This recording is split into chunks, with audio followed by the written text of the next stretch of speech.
It's absolutely not the case. It could not be further from the truth. And everything that we do inside of Lucasfilm is in lockstep and in communication with Disney. We all know what's going on.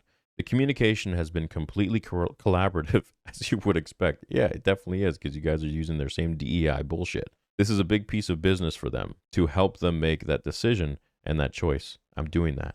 It's such a shame. I'm placing some blame on Marvel's Kevin Feige because he had that magnificent streak of superhero hits and set an impossibly high bar. How daunting is it to run a company based on beloved and iconic IP? Ooh, I'm excited for this answer. I've been looking forward to this. What has been the most challenging thing about running Lucasfilm with fans of the original trilogy?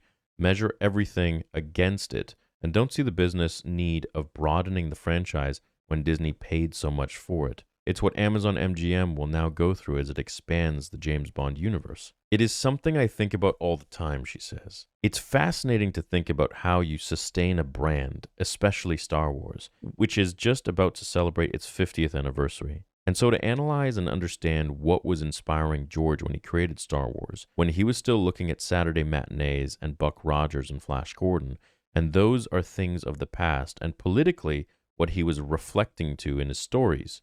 Because Star Wars has always had a kind of world building, and it reflects a certain amount of our society.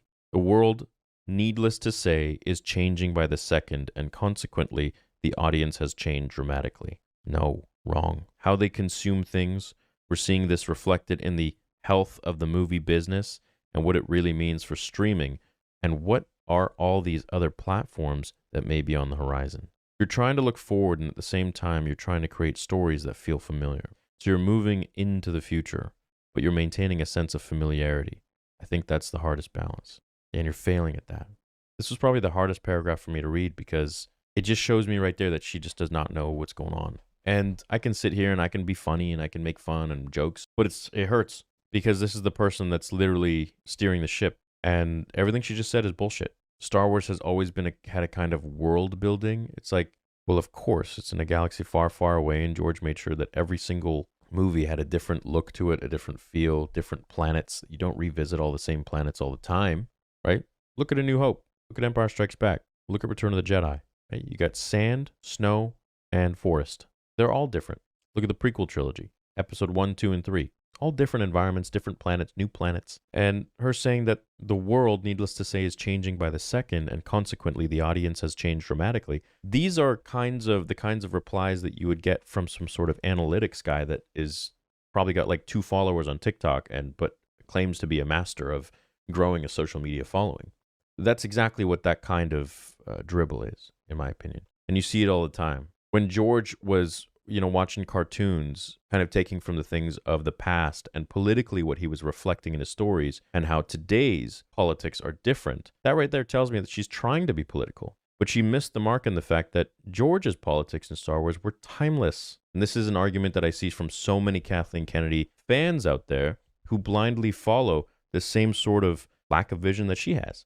But yet they think they're so right. They think they're so on the money with everything. And the problem is that George's politics are timeless. They're forever. The little guy versus the big guy. That's all it is. That's all it will ever be, right? Rebels versus the Empire. And then inside that, of course, we have, family values, drama, all that stuff, space opera, yeah, sure, of course. Sacrificing things, constantly being selfish, wanting power, being impatient, blah, blah, blah. We can go on and on and on. But at the heart of it, if you want to look at the politics, instead of the character developments and the choices that we make within as humans every day of our lives since we were kids, it's that the little guy fights the oppressors, fights the big guy. It's Vietnam, Viet Cong versus the USA. And that's what George wanted to do. It is a timeless piece of politics, not today's politics, gender identity, and whatever else that they want to shove up our ass. It is so difficult to follow a story that has no actual character development or whatsoever, but rather follows a political ideal or a political message just for the sake of, for example, hey, let's take the powerful male character who used to be a weak little bitch and really trained very, very hard for so many years and failed, only to be bested right away by a new female character to show how powerful and amazing and Mary Sue, the new female character, is. Don't get me wrong, they could have done the same exact thing with another male character, and all of us would still say the exact same shit. And now a lot of you might disagree with that, but coming from my point of view, I truly believe that if the Acolyte So this is the argument people want to make. You're racist and sexist if you don't like the Acolyte. If it was all white men, it would still be the biggest pile of heaping shit anyone has ever seen. The problem with today's surface level Star Wars fans are the fact that a lot of them, and it's hard for me to even call them Star Wars fans. I think they're more so activists or, just trying to be part of some sort of a group or clique and then move on to the next thing. That'll get them some likes or whatever on Twitter. But essentially, they kind of look at things very surface level. Like if, for example, a character is black and you say, oh, I don't like that show, then you're all of a sudden a racist. If the character is a female, you say, oh, it's a shit character, all of a sudden you're a sexist. You see where I'm going with this? That's kind of how they think. And it's very difficult to try to explain logic to a person like that who has not spent the years studying Star Wars, loving Star Wars, and really feeling the magic within Star Wars and having that literally grow them up as a kid to an adult through so many of life's ups and downs where they can grab it as an anchor and be like, shit, this is my rock. This movie and this show, this whatever, comic book, whatever it might be, game, movie, is my rock. This character is my rock. These people can't say that. All they have to latch on is, I'm a good person because I like this show. Well, why? Because the character is a person of color. Huh? What about, how about the show? Is it a good show or is it a bad show? Is it a shitty show? Do you feel anything? Well, yes, of course, because it's a person of color. That doesn't answer my question. It makes no sense. That's the wave that Kathleen has pushed today that we have to fight against. The whole thing where she wore that shirt, the Force is female, you can see that there's this constant, and she wants to say like, oh, that was for a charity. Okay, why not then put the Force is male and female?